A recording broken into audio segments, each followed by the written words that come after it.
Hi, KOIN Meteorologist Josh Cozart here with this KOIN Now weather update where we've got a lot to break down. In particular, the active weather happening down towards the southeast as Hurricane Milton takes aim at the western coast of the state of Florida.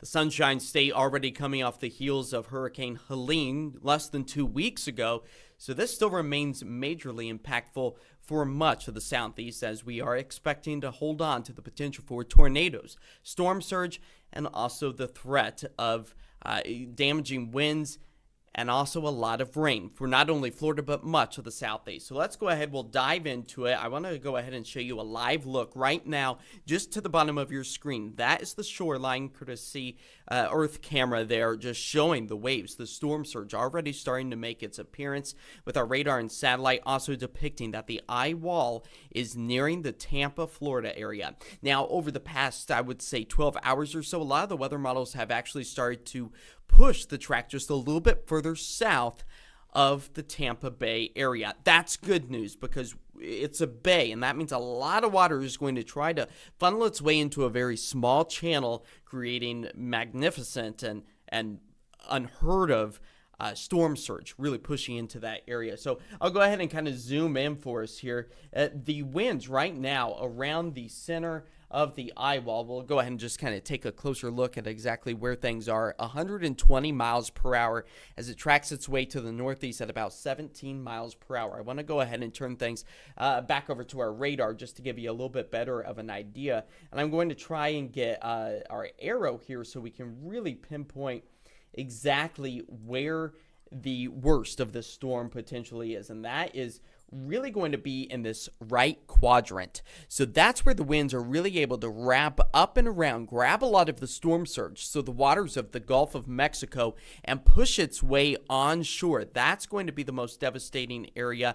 Again, this is just going to be to the south of the Tampa Bay area, in between really Tampa and Fort Myers. That's going to be the major impact. Now you'll notice we're kind of lacking in the radar department on the backside of the system, and that's not a lack of rain or wind. It's really a lot of our radar sites that are inland are not able to cut through all of the moisture that we are currently seeing. So there is more rain, there is more wind. The brunt of this whole system really around the right quadrant or the southeastern flank of the eye wall that is approaching the shoreline, expected to maybe make landfall within the next several hours, if not even shorter than an hour's worth of time. So that is something that is going to be majorly impactful for us. There you go, satellite view of now Category 3 storm. So again, the winds around the center of the eye wall right at about 120 miles per hour as it continues its northeasterly track at 17 miles per hour. The pressure dropping to 948 millibars. This is going to be majorly impactful, and it's only about 160 miles south of Helene. You can see Helene's path really just to the north and west of where Hurricane Milton is taking aim. So, of course, Floridians have been evacuating over the past several days, as they should. And with that live camera below us, I have been noticing a few people going out on a lot of the piers and the docks. That is not what people should be doing right now. You need to be moving inland because the brunt of the system is taking aim. You can see the winds, you can see the rain really within the brunt of this system right now at that live view out towards the west coast of the state of Florida in the Gulf of Mexico. Now, this has also been majorly impactful because we are seeing such warm waters. Let me try to pull up our temperature of the water right now. So we're talking about sea surface temperatures nearing anywhere from 80 to 90 degrees, and that is what helps to fuel a lot of this system. So try to get my system to play it out for us here. That's going to be the fuel. So the warm waters, that helps to give some buoyancy to the atmosphere. It's also water, so it's adding moisture to that as well. You can see just to the south of the Yucatan Peninsula there of Mexico where the waters are closer to 90, 95 degrees. So largely impactful. The closer you get to the Gulf of Mexico, that's where temperatures are closer to the 80, 85 degree range. So a lot of fuel to this. The good news is, if there's any good news to be found, is that we saw Helene moved through the area about 2 weeks ago. That helped a lot of upwelling, so that helped to kind of mix up the Gulf of Mexico and drop those sea surface temperatures ever so slightly. So that's the good news to maybe helping drop Milton down to a Category 3 storm right now, as opposed to the Hurricane 5 status that it had been flirting with over the past several days. And this is still majorly impactful. Even a Category 3 storm is a major hurricane. You got to keep in mind the most deadly hurricane on record, Hurricane Katrina, that moved through parts of New Orleans, that was only on landfall as a Category 3 storm. So nothing to bat an eye about as we continue to see Hurricane Milton take aim at much of Florida's coastline just 2 weeks after the devastation seen by Helene. Keep in mind, it's going to be moving those winds back over to areas that have already seen a lot of storm damage. A lot of debris is still laying about. That can likely become airborne in the situation. And it's not the wind, but it's the things and the objects flying in the wind that pose the biggest threat to more destruction and more damage to homes, and also life-threatening as well. So the warm waters, they are still there. I also want to talk about wind shear. So hurricanes, oddly enough, even though they are made up of damaging winds, they don't like to experience winds outside of what they create. So that's the wind shear. We would like to see more wind shear because that would help to kind of break down and weaken Hurricane Milton. Not necessarily the case. So these colors that you're seeing just to the southwest of the center of the eye wall and out towards the Caribbean islands, that's where the wind shear is the greatest. Unfortunately, not impacting the Hurricane Milton area. So that's not necessarily going to be playing into this as we really kind of see it continue to track its way off towards the north and east, again at about 17 miles per hour. So we'll kind of put this into motion, expecting to see landfall here shortly. And this is really, I'm going to just kind of open this up so we can look at it a little bit closer. And if you do have any questions, comments, or concerns, feel free to ask those in the comments below. We are live on Facebook and YouTube as well, and we are always live on KOIN.com with the latest information being fed straight to you. So I want to kind of just dissect this a little bit closer as we zoom in, give us a little bit better of an idea, and get this track out of our way. So it's expected to make landfall just south of the Tampa, Florida area, really by about 8:30 our time here along the west coast. So that means it's going to be dark out towards the Florida area. So unfortunately, that's going to be adding insult to injury. These gusty winds, the dangerous storm surge, all going to be a possibility before it starts to track its way further off to the east. But look, even into tomorrow morning, still expecting it, even after it moves over the Florida peninsula, to remain a Category 1 storm. So still devastating winds, and this is going to take it further out into the Atlantic, where it finally falls back to a tropical storm status and then eventually continues to weaken as it moves over some cooler waters. But again, majorly impactful for us. Again, we'll take another live look at that radar where things are really just firing up across the area. Incredible views of that storm surge. That's the wall of water. You can see it there with those waves moving its way inland, and this is going to be the case throughout the overnight hours, making it extremely difficult to see, moving miles inland potentially, because the storm surge is supposed to be at about 15 feet in some locations. Yeah, 15 feet. So that is definitely going to be washing away, unfortunately, some homes that might be on the beach side as this system continues to move its way onshore. We've also, in addition to the hurricane force winds, we've also got several tornado warnings currently out towards the Fort Pierce area just north of West Palm Beach. That's where we are seeing the outer bands create the potential for tornadoes, and that's something that we have seen develop so far today. Just one of the major images coming in from the National Weather Service out of Miami. Again, these are just part of the outer bands of the tornadic activity that we saw move through the area just earlier today. This one of many tornadoes reported, wedge tornadoes, which are really those kind of massive tornadoes that you see develop out towards places like the Midwest, a sight that we were seeing in parts of Florida today. So you're talking about storm surge, you're talking about flooding rains, flooding conditions from the onslaught of the ocean basically moving inland.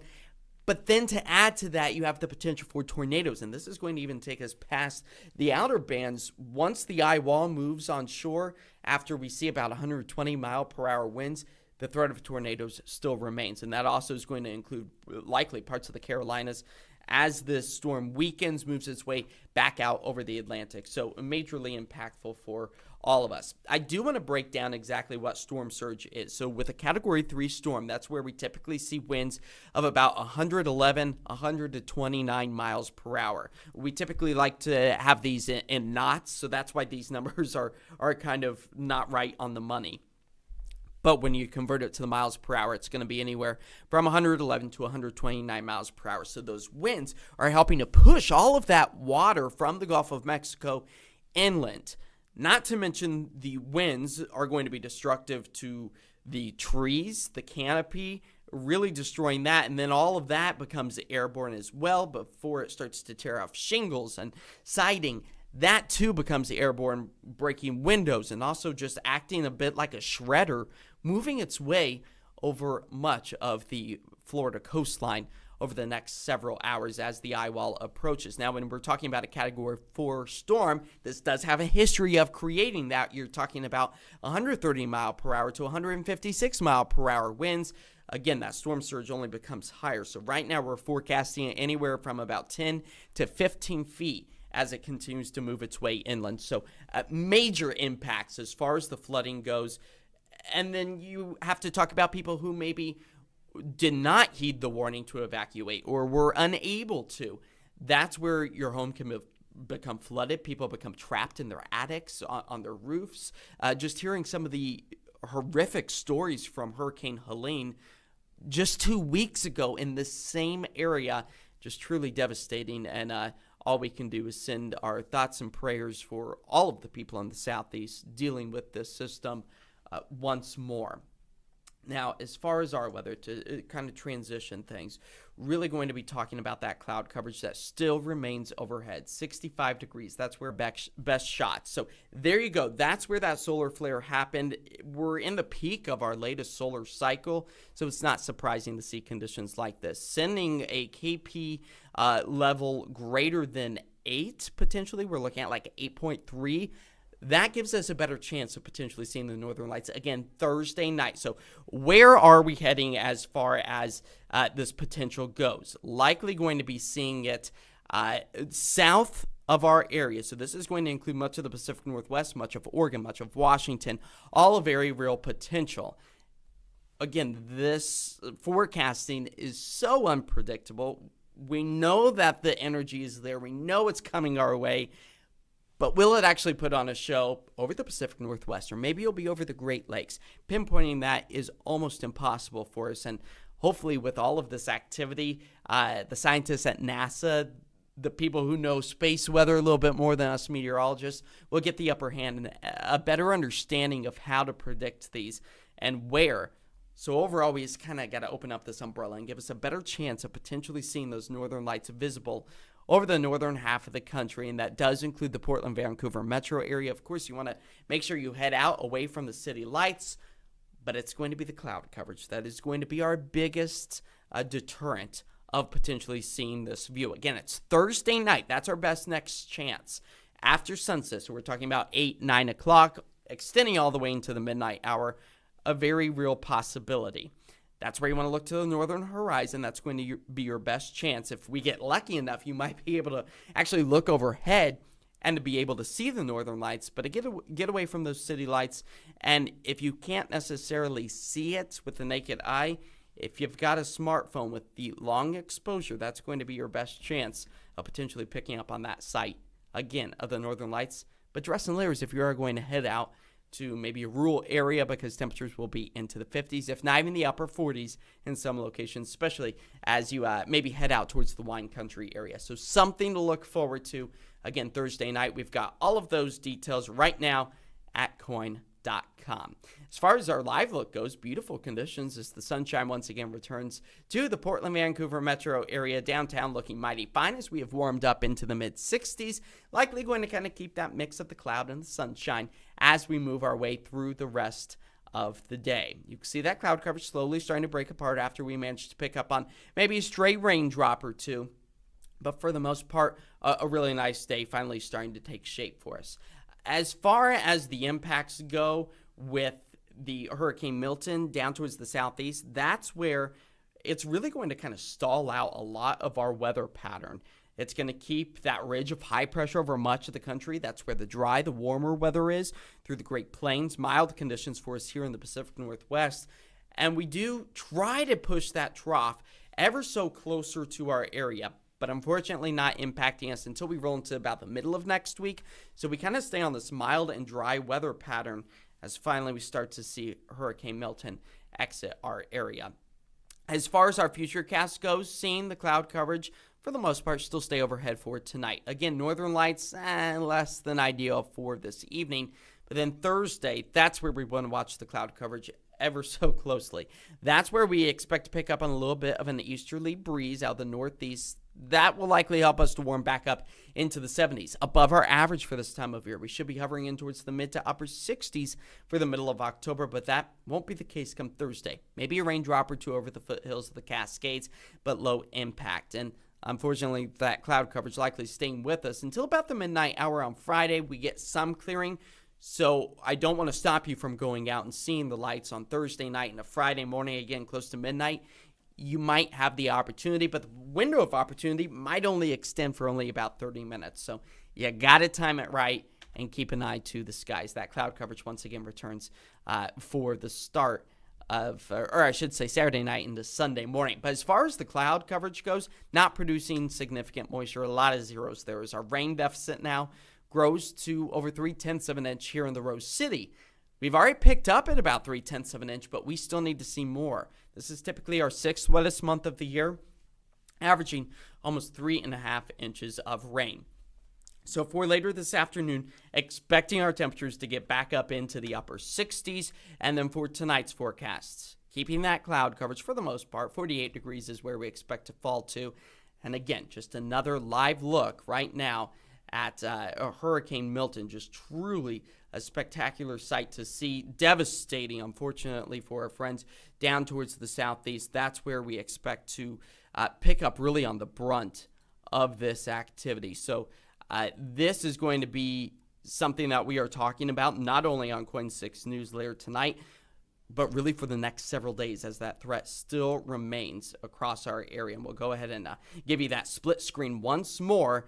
You can see the EarthCam live view right now along the coastline of Florida, picking up on a lot of that sea spray as the storm surge potentially nears about 15 feet in some cases. So, of course, we'll have the latest updates on KOIN News starting at 4 o'clock. But then we'll also have updates on CBS Evening News with Nora O'Donnell. And that's going to be the latest updates with live reports out that direction, as well as the eye wall approaches with wind speeds of 120 miles per hour. A possibility with this as it moves its way in between Tampa and Fort Myers. Again, the brunt of this system is going to be right towards that right quadrant where we've already picked up on some tornadic activity. That will do it for this KOIN Now live edition on Facebook and on YouTube, where you can always get the latest information at KOIN.com. I hope you have a great rest of your Wednesday evening, and we'll leave this live look up for a brief amount of time. Have a good evening.